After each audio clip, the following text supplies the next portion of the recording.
신약성경 사도행전 10장 17절서부터 33절까지입니다.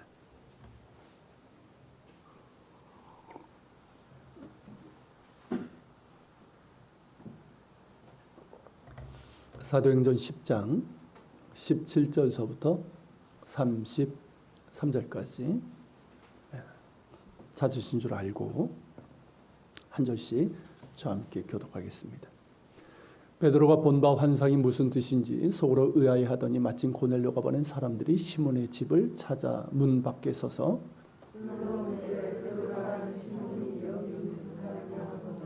베드로가 그 환상에 대하여 생각할 때 성령께서 그에게 말씀하시되 두 사람이 너를 찾으니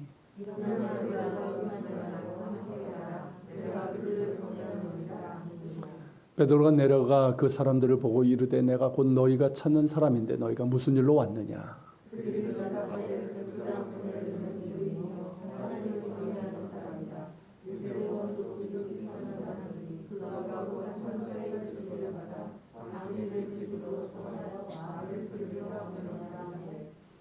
베드로가 불러들여 유숙하게 하니라. 이튿날 일어나 그들과 함께 갈새 요바에서 온 어떤 형제들도 함께 가니라.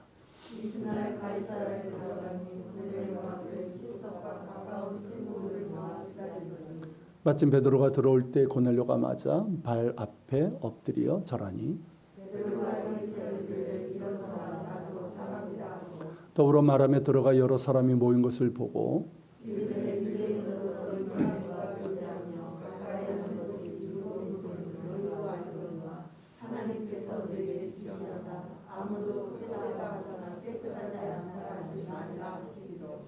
부름을 사양하지 아니하고 왔노라. 묻노니 무슨 일로 나를 불렀느냐.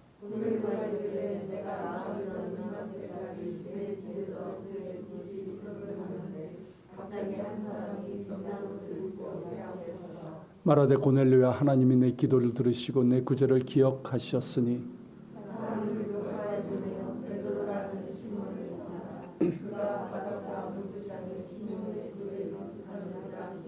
다 같이 내가 곧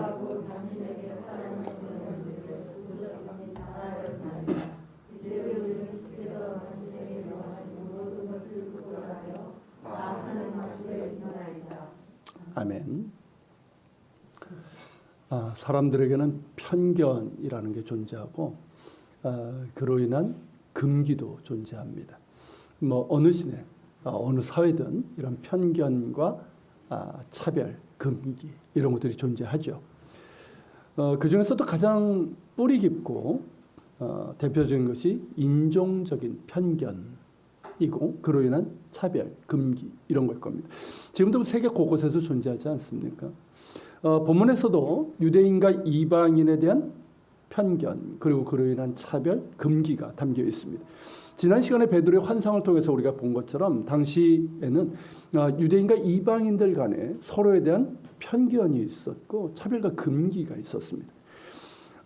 유대인을 유대인으로 구별하는 세 가지가 있었다고 그랬죠. 안식일, 할례, 음식법입니다. 이것을 이제 지키지 않는 이방인들 모르니까 지키지도 않죠.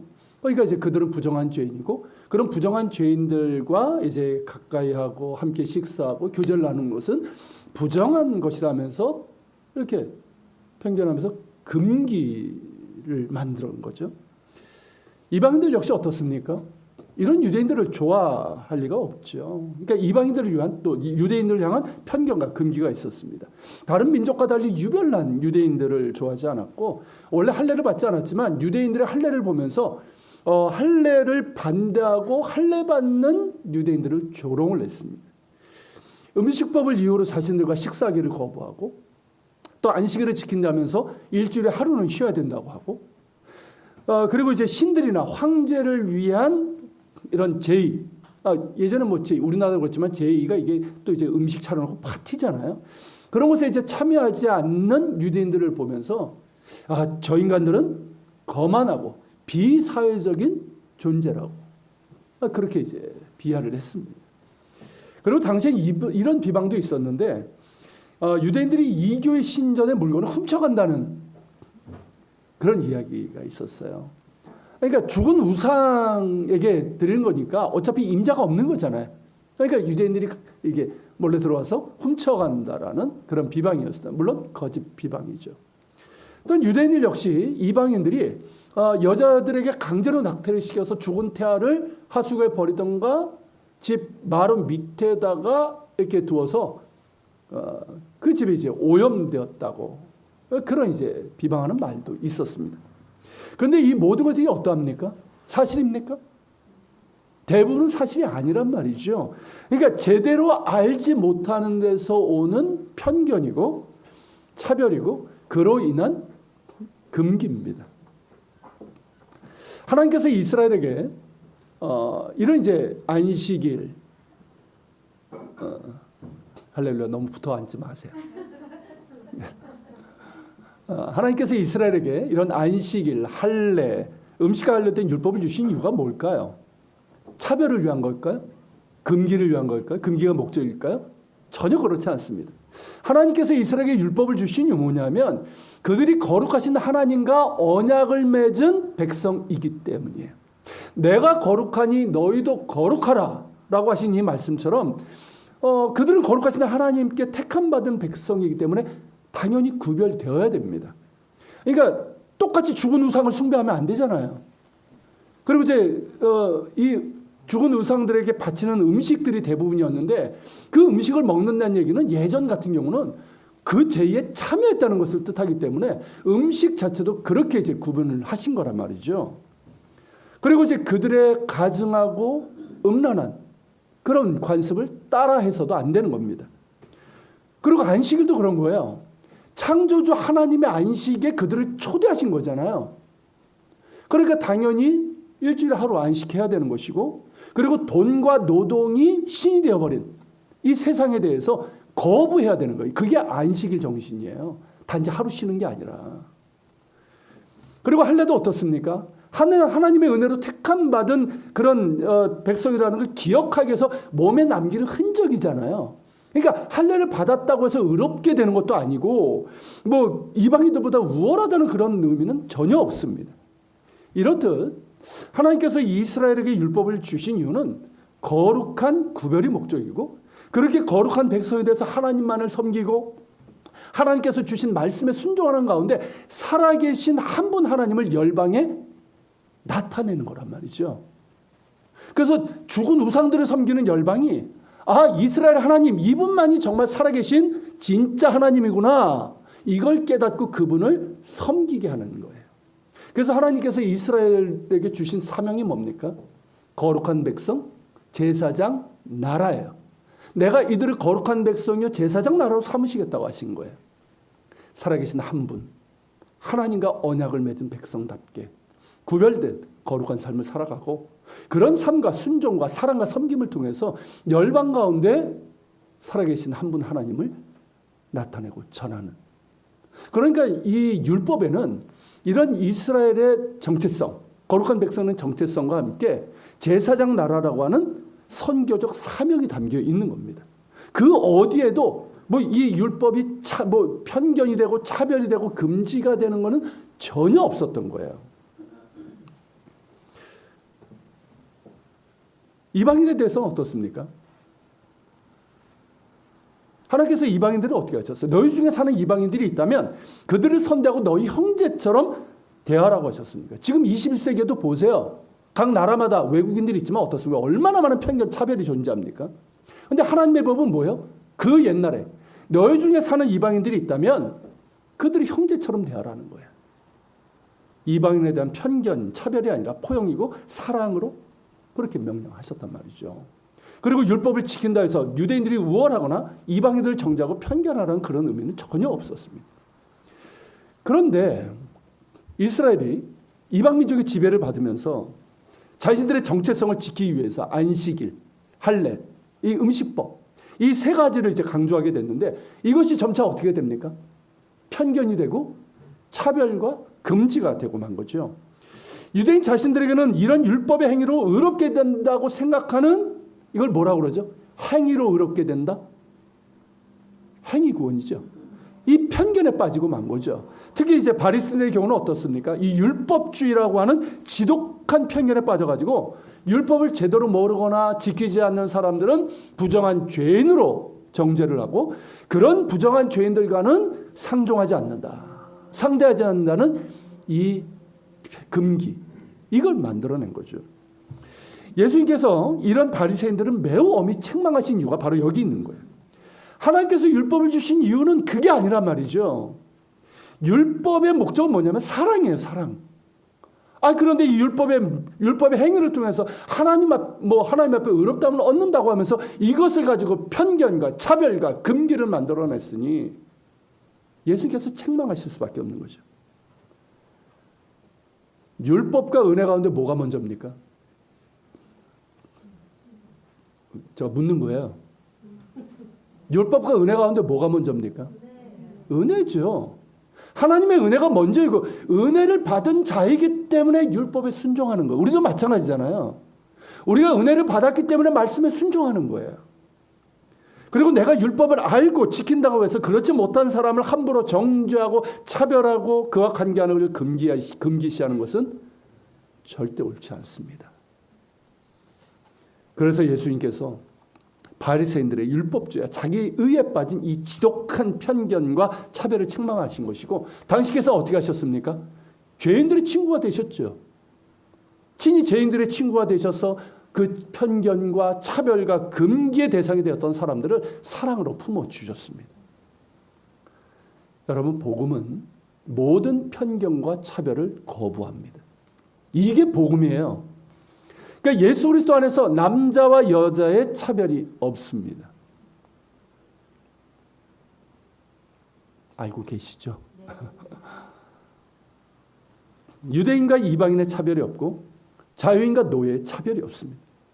그들 모두는 용서받을 죄인이고 누구든지 회개하고 예수 믿으면 죄 용서받고 구원을 받습니다. 성령을 선물로 받습니다. 하나님 나라를 유업으로 약속받습니다. 할렐루야. 그리스도 안에 있으면 누구든지 새로운 피조물이 되는 거예요.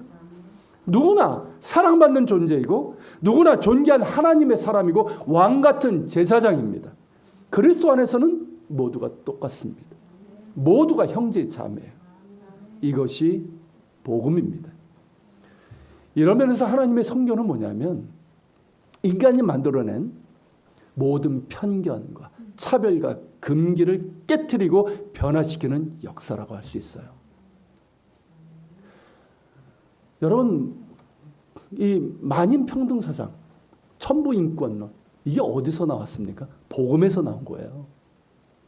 인종차별에 대한 저항, 남녀평등, 다 어디서 나왔습니까? 복음이에요.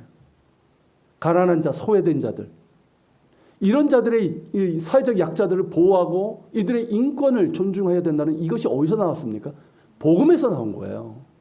물론 이제 교회의 잘못된 역사, 죄악의 역사도 있지만 기본적으로 이 복음이고 하나님께서 이 인간이 만드는 모든 편견과 차별과 금기를 깨트리시고 그렇게 이루어간 게 사실은 인류의 역사라고 할 수 있어요. 여러분, 우리는 이 차별 없는 복음을 믿습니다. 그러므로 우리 안에서 어떤 편견이나 그로 인한 차별이나 금기가 생기지 않도록 해야 됩니다.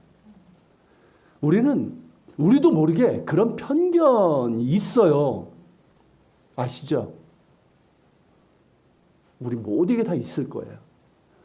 그런 편견들, 그런 걸로 인해서 차별이나 금기가 생기지 않도록 해야 되는 겁니다.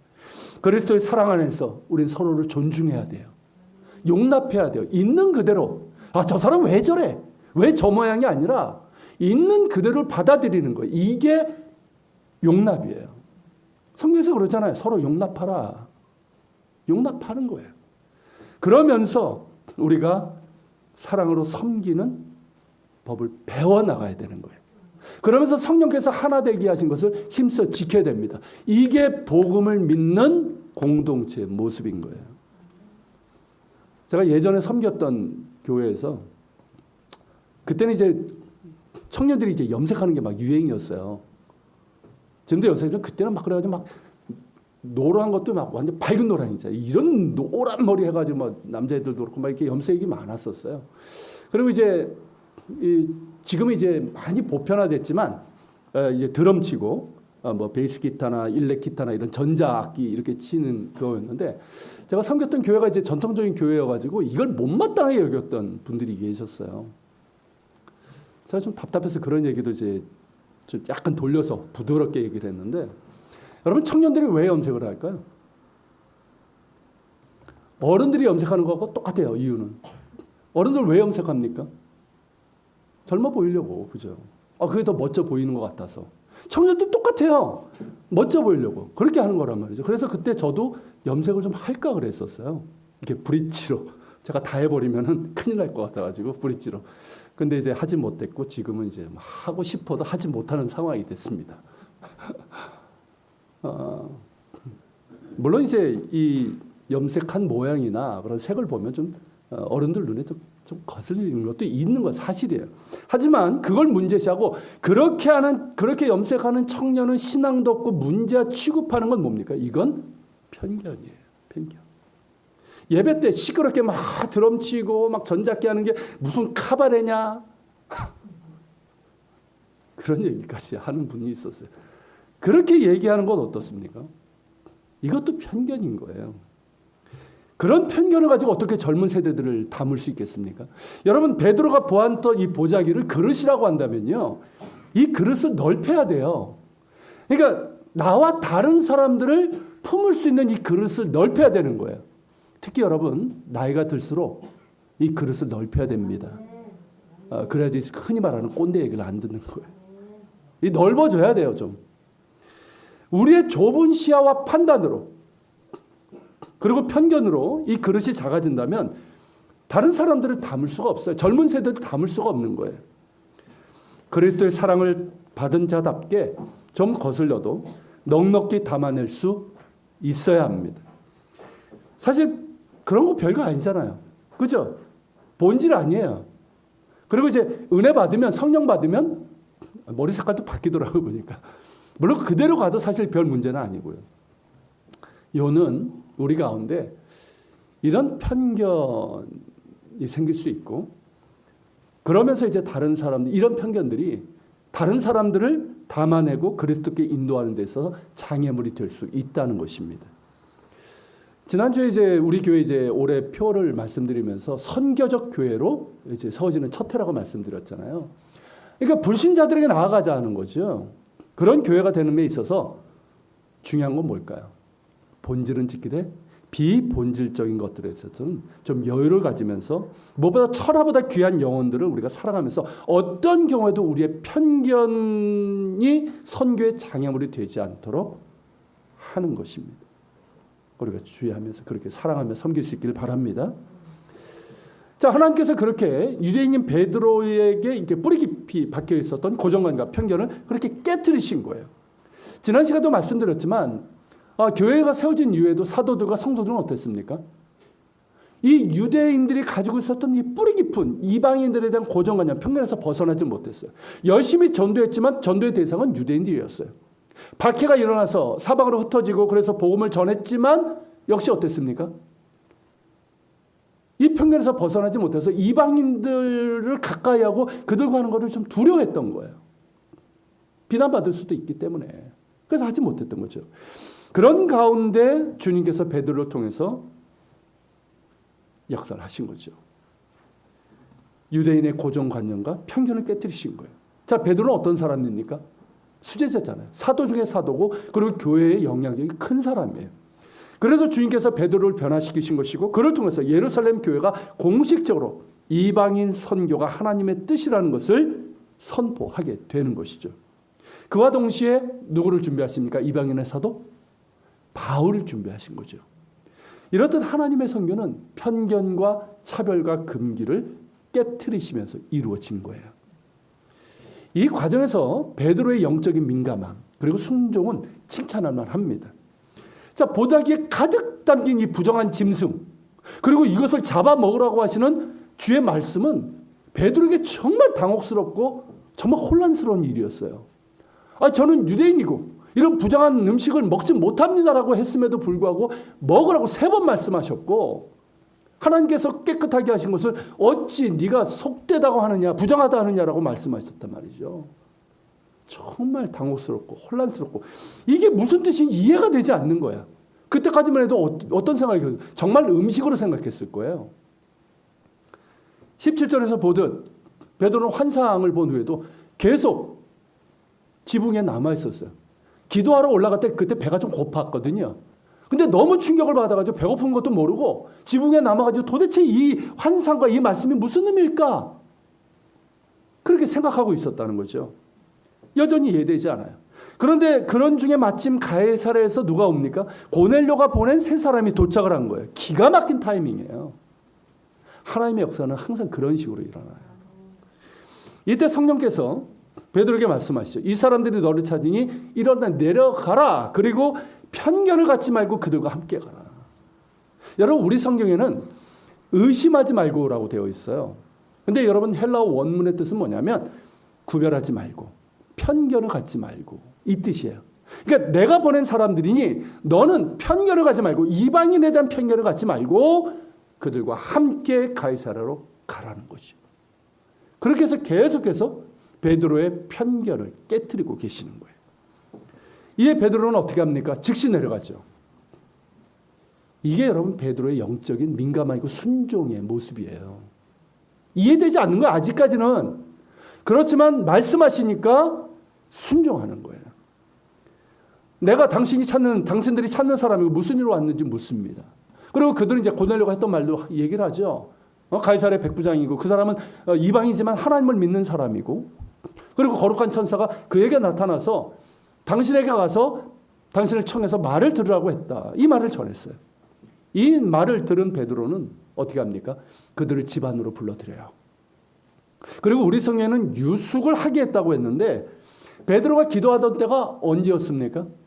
점심 식사를 준비하던 때였어요. 그러니까 이들과 함께 밥을 먹고 그러니까 점심, 저녁, 다음날 갔으니까 아침까지 세 끼를 같이 먹은 거예요. 그리고 같은 공간에서 잔 거예요. 어떻습니까 여러분? 무언가 변화가 일어나지 않습니까? 자, 무두장이 시몬이라는 사람, 무두장이가 뭐라고 그랬죠? 죽은 동물 가죽으로 이 샌들이나 이런 거 만드는 거잖아요. 그러니까 이 유대교의 어떤 편견으로 보면 부정한 사람이에요. 근데 부정한 유대인의 집에서 유대인 베드로가 이방인 세 사람과 함께 밥을 먹고 같은 공간에서 지금 잠을 자고 있는 거예요. 지금 우리의 시각에서는 별거 아니겠지만 당시의 기준으로 보면 이건 엄청난 거예요. 이건 굉장히 큰 일이에요. 과거에 베드로 같았으면 이건 불가능했던 일이에요. 하지만 하나님께서 환상과 말씀으로 베드로를 지금 변화시키고 계시는 거예요. 그의 고정관념과 편견을 깨트리고 계셨기에, 고치고 계셨기에 가능한 일입니다. 하나님 참 멋지지 않습니까? 안 그래요? 저만 감탄하는 겁니까? 이렇게 서서히 이렇게 바꿔가시는 거예요. 그걸 베드로 역시 참 멋있는 사람이에요. 그죠? 괜히 사도인 게 아닌 것 같아요. 자, 다음날 베드로는 이들 셋과 요바에서 오는 어떤 형제들과 함께 가이사랴로 갔고 그것에서 하나님의 뜻이 무엇인지를 명확하게 알게 됩니다. 여러분 28절에 보면 베드로가 고넬료와 그 집에 가득한 이방인들을 보고 한 말이 나와요. 뭐라고 하냐면 유대인으로서 이방인과 교제하며 가까이 하는 것이 위법인 줄을 너희도 알거니와. 우리 성경이 위법이라고 번역을 해놨는데 이 헬라어 단어 이제 아데미토스라고 하는데 이 원뜻이 뭐냐면 어떤 실제적인 법령을 위반했다는 뜻이 아니라 어떤 이제 오래된 관습 있잖아요. 그런 규범을 어겼다는 의미예요. 그러니까 무슨 뜻입니까? 이 금기라는 의미인 거죠. 이해가 되십니까? 그러니까 위법이라고 번역했지만 사실은 어떤 뜻이냐면 금기다 이 뜻이에요. 그러니까 베드로가 지금까지는 이런 이방인들과 같이 식사하면 안 되고 그들과 가까이 하면 안 된다는 것을 하나님의 율법으로 알았는데 이제 깨닫게 된 거예요. 그건 하나님의 율법이 하나님의 뜻이 아니라 유대교의 관습이고 이 유대인들이 만들어낸 규범에 의한 금기라는 것을 깨닫게 된 거예요. 즉 베드로는 자신이 보고 들은 환상과 말씀이 무엇인지를 명확하게 알게 된 거죠. 이 모든 것들이 유대인들이 이방인들에 대해서 가졌던 고정관념과 편견이고 그로 인한 생긴 차별과 금기라는 것을 알게 된 거예요. 그러면서 하나님께서는 이 모든 편견과 차별과 금기를 깨고 이방인들에게 복음을 전해서 그들도 구원받아 하나님의 백성이 되는 것이라는 것을 분명히 깨닫게 됩니다. 이에 기쁜 마음으로 고넬료의 집에 들어가게 되는 거예요. 그때 복음을 전했고 그때 성령이 임하게 되죠. 그래서 더 기쁜 마음으로 그들에게 세례를 주고 그러면서 그 집에 며칠 머뭅니다. 그러면서 함께 기쁘게 밥을 먹고 교제하고 그런 모습을 참 아름다운 모습 아닙니까? 이 모든 것이 하나님의 은혜지만 베드로 역시 이 영적인 민감함을 가지고 주의 뜻이 무엇인지를 구했단 말이죠. 이해되지 않지만 계속해서 하나님의 뜻이 무엇인지를 구한 거예요. 그러면서 이해되지 않았지만 순종을 했습니다. 그런 면에서 베드로는 자신의 편견과 금기를 깨트린 것이에요. 조금 다르지만 우리에게도 편견과 금기가 있습니다. 우리 자신에게 말이에요. 그러니까 내 생각에는 내가 알기로는 이건 아닌데 이건 안 돼. 난 이건 할 수 없어 하는 것들이 있단 말이죠. 그렇죠? 혹은 자신의 상처, 약점, 어떤 성격이나 기질로 인해서 나는 할 수 없다고, 나는 하지 못한다고 생각하는 것들이 있단 말이에요. 그것이 이제 자신을 향하기도 하고 다른 사람을 향하기도 합니다. 요즘 보니까 이제 MBTI 성격 유형 검사 그리고 애니어그램 이런 것들이 유행인 것 같아요. 예전부터 있었지만 지금 학교에서도 배우는 것 같기도 하고 저희 집 애들이 이걸 가지고 이제 아빠는 이런 유형이고 자기는 유형이고 이런 얘기도 하고 다른 사람들 성격 유형도 이렇게 추정도 해요. 이런 이제 성격 유형 모델 중에서 가장 그래도 이제 신뢰할 만한 것이라고 이제 알고 있는데 문제는 뭐냐면 이런 성격 유형에 갇혀버리는 경우입니다. 물론 사람마다 다르고요. 또 사람마다 이제 그 기질이나 유형이 같을 수는 없어요. 하지만 나는 이런 유형이라 하지 못해. 나는 이런 기질, 이런 성격이라서 이런 건 할 수 없어라고 하면서 거기에 갇혀버리는 것은 주의할 필요가 있다는 거예요. 특히 우리 그리스도인들은 그러합니다. 여러분 우리가 예수 믿고 거듭나서 하나님의 사람이 된다는 건 무엇을 의미합니까? 사나 죽으나 우리는 그리스도의 것이라. 우리의 모든 것이 하나님께 있다는 것 이것 아닙니까? 그러니까 우리의 약점, 우리의 연약함이나 약점이 있단 말이죠. 이런 것들도 성령의 도우심과 능력으로 극복해 나가는 것이에요. 그러면서 나의 강점이나 잘하는 것이 있단 말이죠. 이런 것은 어떻습니까? 이게 그만 내두면 이게 자기 잘난 맛에 살아요. 교만해질 수 있어요. 그러니까 성령의 인도하신 가운데 겸손이 잘 다듬어져야 돼요. 그래서 나의 장점과 강점이 하나님께서 쓸 수 있는 도구가 되어야 되는 거죠. 하나님께서는 우리 각자의 기질과 유형을 존중하십니다. 그리고 기질대로 쓰시는 분이에요. 그러니까 하나님이 우리를 막대하시는 분이 아니에요. 우리를 존중하시고 우리 기질대로 쓰시는 분이에요. 그렇지만 우리 자신이 자신의 어떤 편견, 한계, 금기에 갇혀버리는 건 원하지 않으세요. 그것을 깨기를 원하신단 말이죠. 베드로 역시 그런 하나님의 뜻을 깨닫고 다 이해되지 않았단 말이죠. 내 생각에는, 내가 알기로는, 내 경험으로는 이건 아닌데 근데 어떻습니까? 순종했단 말이죠. 그러니까 자신의 편견, 어떤 금기 이거 깨뜨린 거예요. 그래서 순종한 거죠. 바울 역시 그랬죠. 여러분 바울이 한 말 기억하십니까? 내게 능력 주시는 자 안에서 내가 모든 것을 할 수 있느니라. 내 능력으로 할 수 있다는 게 아니에요. 나는 할 수 없어요. 나의 능력이나 나의 경험과 판단으로는 할 자신이 없어요. 나의 기질이나 성격으로는 할 엄두가 나질 않아요. 내키질 않아요. 내가 이것을 할 수 있을까? 이걸 해낼 수 있을까? 염려가 앞섭니다. 하지만 바울은 선언합니다. 내게 능력 주시는 주님 안에서 내가 모든 것을 할 수 있다고. 이는 내 능력으로 하는 것이 아니라 나를 붙들어 주시고 나에게 능력과 지혜를 주시는 주님 안에서 할 수 있다는 것이에요. 내가 주님께 믿음으로 순종할 때, 주님을 바라보고 신뢰할 때 주님께서 나를 통해서 일하신다는 것을 말하고 있는 겁니다. 여러분, 이것이 우리의 선언이 돼야 됩니다. 이게 우리의 믿음이 돼야 되고 우리의 선언이 돼야 되고 우리의 삶이 돼야 되는 거예요. 우리 자신의 고유한 기질이 있고 내가 잘할 수 있는 것, 그리고 잘하지 못하는 것이 분명히 있습니다. 하나님께서는 그것을 존중하셔요. 그런 기질도 사용하셔요. 그렇지만 거기에 갇히는 것을 원치 않으십니다. 여러분, 사사 기도원 아시죠? 이 사람이 대표적인 예인데, 이 기도원은요, 그 기질이나 성격이 굉장히 소심한 사람이에요. 내성적이고 소심하고 의심도 많고요. 어떤 새로운 일에 도전하거나 힘든 일을 감당할 만한 자신감이 없는 유형이에요. 하지만 하나님께서 그를 택하셨단 말이죠. 미디안의 대군과 싸울 그 지도자로 그를 택하셨단 말이죠. 저라면 이 사람은 안 택했을 거예요. 그를 택하셨어요. 그러면서 하나님이 어떻게 하셨냐면 기도원의 그런 기질 성격을 존중해 주셨어요.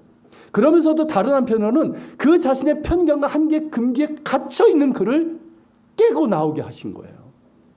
그래서 기도는 어떻게 됩니까? 예전에 그였다면 할 수 없었던 일을 했단 말이죠. 그러면서도 원래 세심한 성격이 있잖아요. 아주 세밀한. 그렇게 세심하고 주의 깊은 성격을 활용해서 군대를 지휘할 수가 있었던 거예요. 하나님께서는 우리의 모든 것을 통해서 영광 받으시길 원하십니다. 우리의 강점과 장점은 물론 우리의 약점과 연약함을 통해서도 영광을 받으십니다. 우리의 연약함과 약점까지도 겸손히 주님께 내어드리십시오. 내어드리는 거예요. 주님, 저는 이런 거 참 못하는 사람입니다. 고백하시면 내어 맡기는 거예요. 그러면서 주님의 사랑과 그 능력 안에서 내가 강건해지고 잘 다듬어지고 성령의 능력으로 채워질 수 있기를 그렇게 소망합시다. 그것이 만약에 나의 편견과 그로 인한 한계와 금기라면 더더욱 어떻습니까? 이건 깨고 나와야 되는 거예요. 그냥 나의 어떤 고유한 어떤 기질이나 그런 거라면 좀 다른 문제겠지만 나의 편견, 그로 인한 한계, 금기라면 깨고 나와야 되는 거예요. 주님 사랑 안에서 나를 봐야 돼요. 그러면서 그 편견과 한계와 금기를 깨고 주님의 눈으로 보고 주님의 능력에 의지해서 한계를 뛰어넘고 금기를 뛰어넘을 수 있는 우리가 모두 되기를 소망합니다. 그리고 여기서 우리가 주목할 사람들이 있어요. 다음날 아침에 베드로가 고넬료가 이제 보낸 사람들 그리고 욥바에 있는 신자 몇 사람과 함께 가이사라로 가게 되는데 23절에 보면 욥바에서 온 어떤 형제들로 되어 있습니다. 이들의 정확한 수에 대해서 베드로가 나중에 예루살렘에 가서 이제 교회 앞에서 이제 그 보고를 하잖아요. 그때 11장 12절에 나오는데 이 여섯 형제도 나와 함께 갔다고 증언을 합니다. 그러니까 형제라고 하는 말은 뭐예요? 같이 예수 믿는 사람이라는 것이죠. 그러니까 유대인 신자라는 얘기예요. 그렇게 이제 욥바에서 온 이 유대인 형제들은 모두 6명이었다는 것입니다. 그렇게 이제 베드로와 이들 6명의 유대인 신자들 그리고 고넬료가 보낸 3명 모두 10명이 가이사랴로 간 거예요. 여러분 왜 6명일까요? 우리가 이제 뭐 별것 아니게 넘어갈 수 있는데 이거는 좀 특별한 의미가 있어요. 왜 6이었을까요? 왜 이들이 베드로와 함께 가이사랴로 갔고 그리고 이제 욥바로 돌아가지 않았단 말이죠. 베드로와 함께 예루살렘까지 갔단 말이죠. 왜일까요? 여러분 최초의 이방인 성령은 사실 누구였습니까? 집사 빌립이었잖아요. 그가 에티오피아 내시에게 복음을 전했단 말이죠. 그렇지만 그건 어땠습니까? 광야에서 개인적으로 한 일이에요. 공개적인 일이 아니었단 말이죠. 그렇지만 이 가이사랴에서 이루어진 이 이방인 성령은 어땠습니까? 공개적이었어요. 공동체적이었단 말이죠. 고넬료는 기다리면서 자기 가족은 물론 친척들, 자기 친구들까지 다 불러 모아놓고 베드로를 기다리고 영접을 했어요. 그러니까 좋게 이제 몇십 명은 된 거예요. 그러니까 베드로는 아마 처음이었을 거예요. 이방인들에게 둘러싸인 채로 자기가 있는 것. 이들 이방인들이 복음을 듣고 예수님을 믿게 된 거죠. 공개적이고 공동체적인 회심 사건입니다. 이방인 선교인 거죠. 이 역사적인 사건에 6명의 유대인 신자들이 베드로와 함께 있었던 거예요. 무엇을 의미하는 걸까요? 증인이에요, 증인. 당시 사람들은 어떤 일이 완전하게 증명되는 데 있어서 7이라는 숫자를 중요하게 여겼습니다. 로마 법정에서도 어떤 중요한 서류 있잖아요. 그냥 서류 말고 중요한 서류가 이게 사실임을 인정받으려면 7명의 이 봉인이 있어야 됐어요. 그래서 어떤 중요한 서류를 했을 때는 예전에 그 인장 아시죠? 이게 반지나 이런 목걸이처럼 되어 있는 그걸로 해서 이제 7명이 인장을 찍었습니다. 그리고 유대인들에게는 어떻습니까? 7이라는 수가 굉장히 중요하잖아요. 완전수라고 합니다. 그러니까 2-3명이 있어도 이제 증인의 효력이 있는데 7명은 어떻습니까? 이건 분명한 일인 거예요. 분명한 있었던 사실이고 분명한 일로 그렇게 확증을 받을 수 있는 겁니다. 베드로를 포함해서 모두 7명의 증인이 있게 된 거예요. 뭐 사도 베드로의 말이니까 그 자체로 이제 권위가 있겠지만 그와 함께한 6명이 욥바에서부터 가이사랴까지 함께했고 가이사랴에서 일어난 모든 일을 봤고 그리고 지금 올라와서 증언을 한 거예요. 이방인들에게 복음을 전했더니 성령이 임하더라. 이것을 증언한 거예요. 그러니까 명확하고 분명한 사실이죠. 이로 인해서 이방인 선교는 하나님의 뜻임을 교회가 공식적으로 선언하게 되는 거죠. 참, 이게 하나님께서 하시는 일이에요. 그죠? 그리고 6명이 같이 간 거는 제가 볼 때 베드로가 한 것 같지는 않아요. 베드로가 이거를 미리 대비하고 6명을 골라가지고 간 것 같지는 않아요. 하나님께서 하신 일이에요. 그러니까 이방인 선교의 증인이 될 사람을 6을 택하시고 베드로와 함께 보내신 거죠. 사실 이들에게는 엄청난 특권이고 은혜였습니다.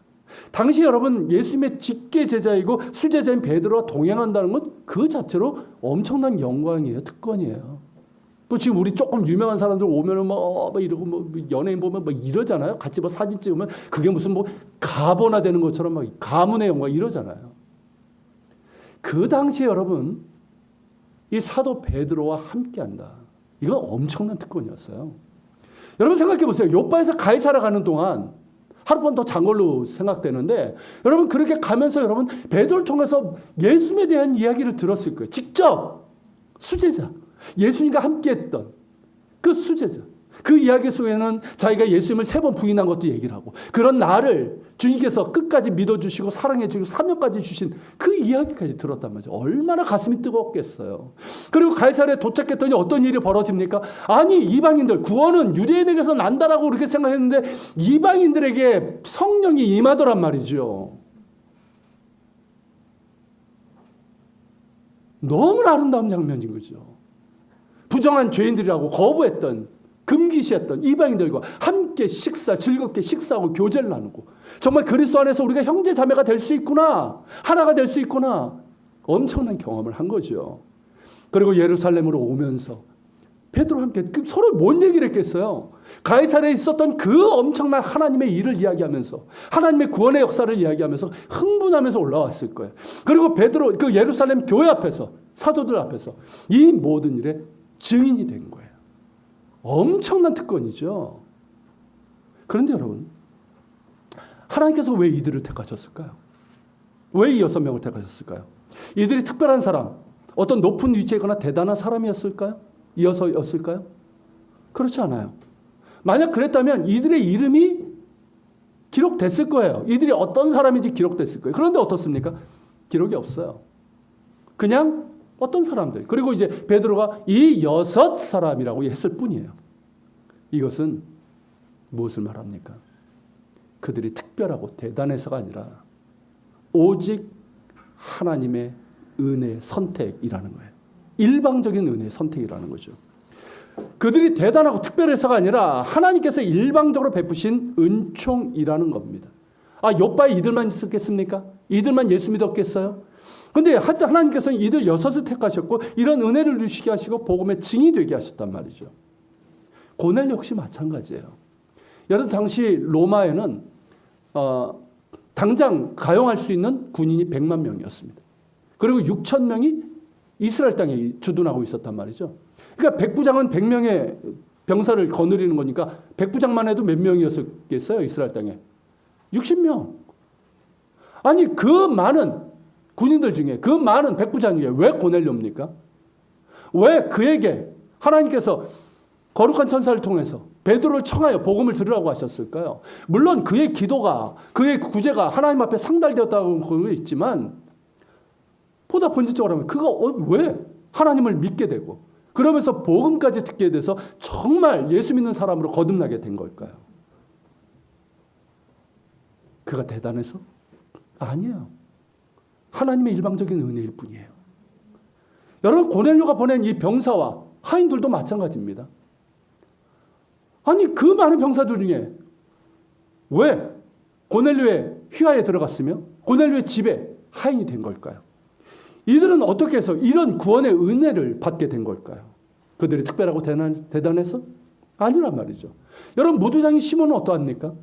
당시 유대인들이 다 가죽 샌들을 신었기 때문에 무두장이가 이 사람 하나였겠어요? 여러 사람이 있었단 말이죠. 그런데 왜 하필이면 무두장이 시몬이었냐 말이죠. 왜 그의 집에 베드로가 임하고 환상이 임하고 그런 선교의 출발점이 됐냔 말이죠. 베드로 경우는 또 어떠합니까? 아니 갈릴리 어부가 그가 하나입니까? 베드로가 뭐 대단한 사람입니까? 아니에요. 우리가 똑같은 사람이에요. 정말 평범한 사람이에요.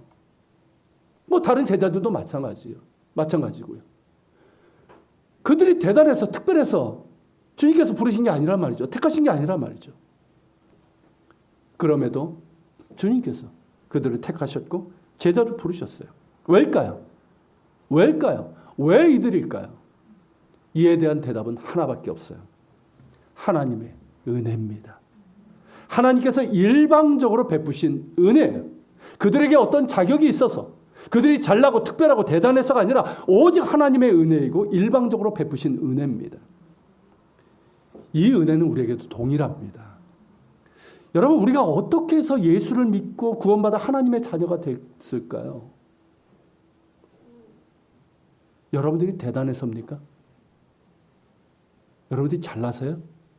특별했습니까? 처음에는 그렇게 생각을 했던 적이 있었어요. 저도 그런 적이 있어요. 그래도 내가 그래도. 그게 얼마나 큰 착각인지. 여러분 생각해 보십시오. 이렇게 수많은 사람들 중에 내가 누구기에, 우리가 누구기에 이 구원의 은혜를 받은 걸까요?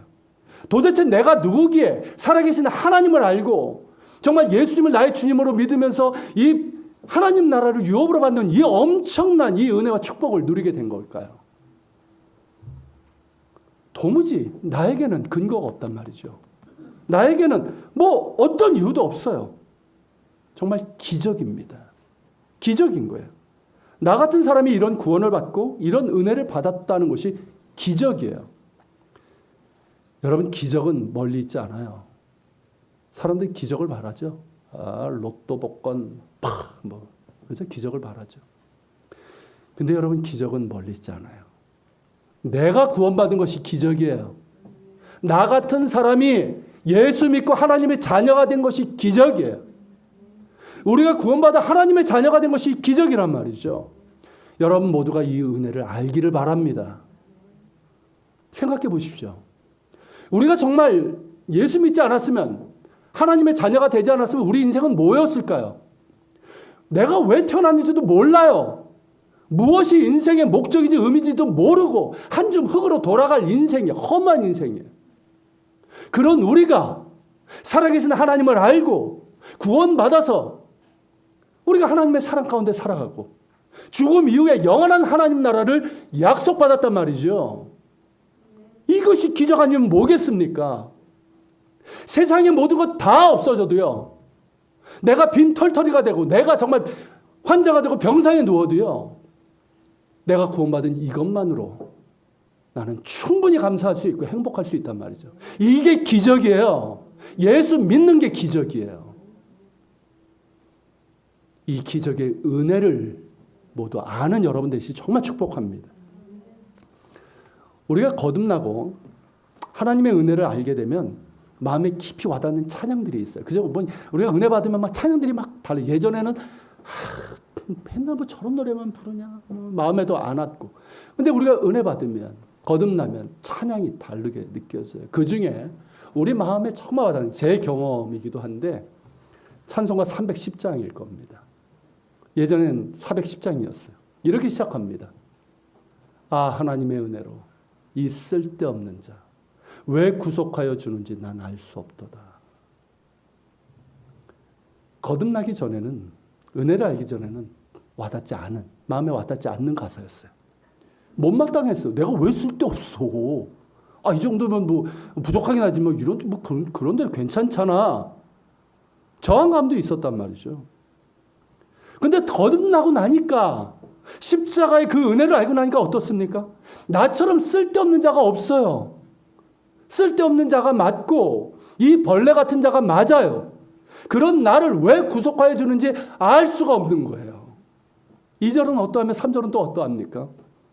왜 내게 굳센 믿음과 또 복음 주셔서 내 마음이 항상 편한지 난 알 수 없도다. 왜 내게 성령 주셔서 내 마음을 감동해 주 예수 믿게 하는지 난 알 수 없도다. 처음에는 내가 믿는 줄 알았어요. 아, 내가 믿은 거지. 내가 교회 다닌 거지. 내가 아는 줄 알았어요. 그런데 은혜를 알고 나니까 믿음도 하나님께서 주신 것이었어요.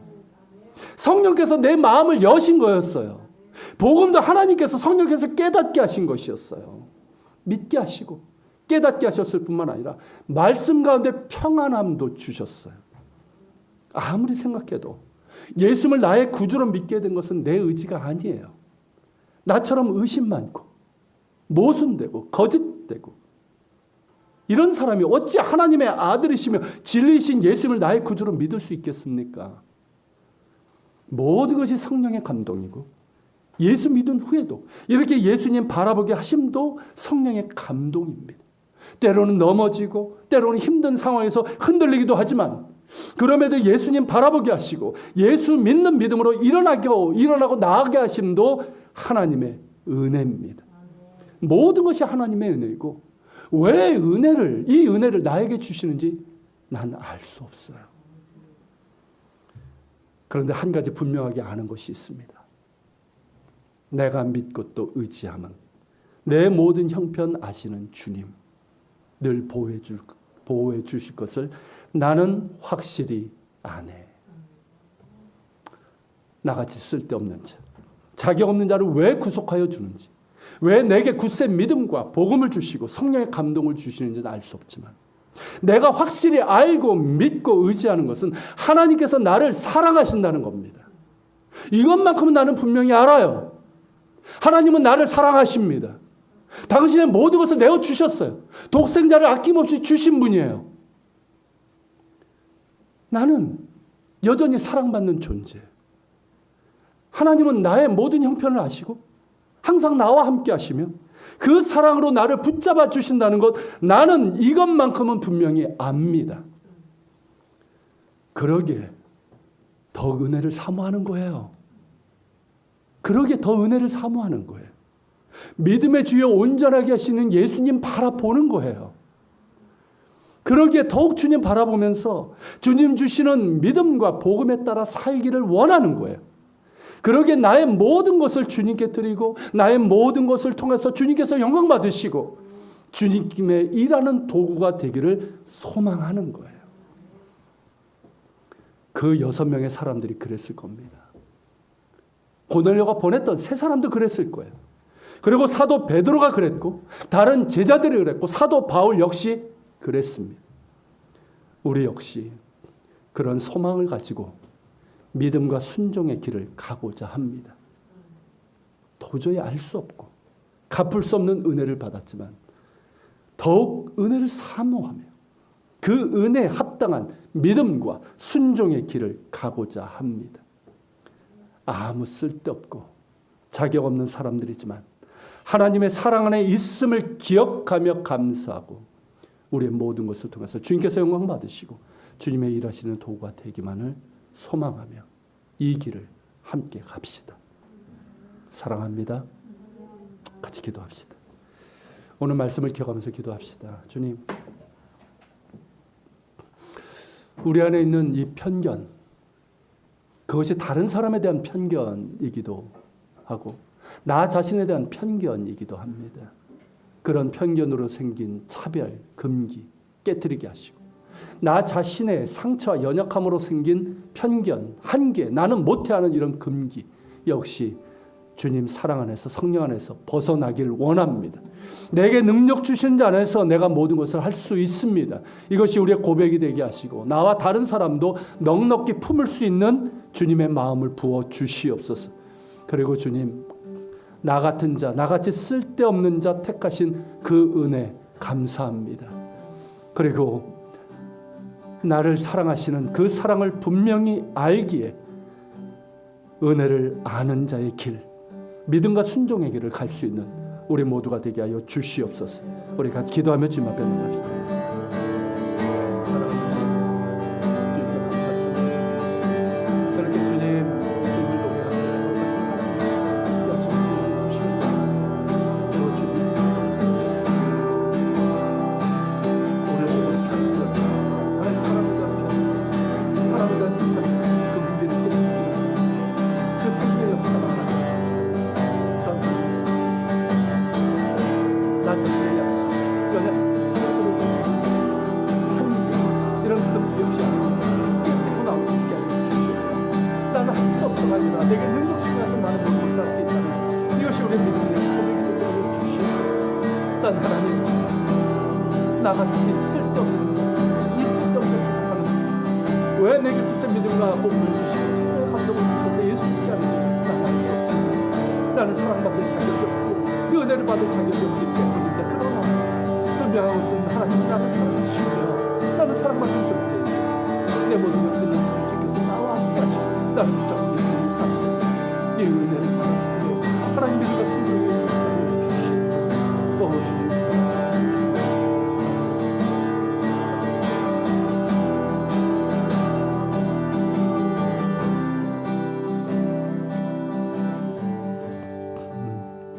하나님, 하나님의 은혜 가운데 우리 안에 있는 편견, 다른 사람에 대한 편견, 차별, 금기, 이 모든 것들을 깨트리게 하여 주옵소서. 또 나 자신의 상처와 연약함으로 인해서 생긴 편견, 나는 못해하는 한계와 금기, 이것도 벗어날 수 있고 깨트릴 수 있도록 도와주시옵소서. 내게 능력 주신 자 안에서 내가 모든 것을 할 수 있다는 것이 우리의 믿음이고 또한 선언이고 삶이 되게 하여 주시옵소서. 우리가 넉넉히 다른 사람들, 천하보다 귀한 영혼들을 품을 수 있는 그릇이 되길 원합니다. 그리고 하나님, 이 쓸데없는 자 왜 구속해 주시는지, 왜 내게 굳센 믿음과 복음을 주시고 성령 주셔서 주 예수 믿게 하는지 나는 알 수 없습니다. 나는 조금도 자격이 없고 이런 은혜, 이런 사랑을 받을 만한 이유가 없기 때문입니다. 그러나 분명히 내가 아는 것은 하나님이 나를 사랑하신다는 것이고 나는 그 사랑 안에 있는 존재이며 내 모든 형편을 아시는 주께서 나와 함께 하시고 나를 붙들고 계시다는 이 사실입니다. 이 사실을 알기에, 이 은혜를 받았기에 믿음의 길, 순종의 길을 가게 하여 주옵소서. 은혜에 합당한 길을 가게 하시고 내 모든 것을 통해서 하나님 영광 받으시고 하나님의 도구가 되길 원합니다. 감사합니다. 주님, 오늘 이렇게 우리 교우들과 함께 예배하게 하시고 또 말씀 주시며 또 하나님, 우리가 주께 감사함으로 10의 1조를 드리고 감사의 예물을 드리고 주일의 예물, 선교의 예물을 드립니다. 작은 것이지만 흠양하여 주시고 이거에 여기에 담겨진 우리의 마음, 우리의 간구, 우리의 소망도 헤아려 주옵소서. 이것이 쓰여지는 것마다 주의 영광이 나타나게 하여 주옵소서. 이제는 우리 주 예수 그리스도의 은혜와 아버지 하나님의 그 크신 사랑과 성령님의 감화 감동 교통 역사하심이 모든 편견과 금기를 깨뜨리고 나 같은 자 구원하신 그 은혜에 합당한 믿음과 순종의 길을 가기로 다짐하는 우리 모든 지체들 머리 위에 우리 예한교회와 이 땅에 있는 교회들, 조국 대한민국과 북한 땅 이스라엘 땅에 세계 곳곳에서 복음을 전하는 선교사들과 박해 지역에 있는 그리스도인들 머리 위에 함께 하시기를 간절히 축원하옵나이다.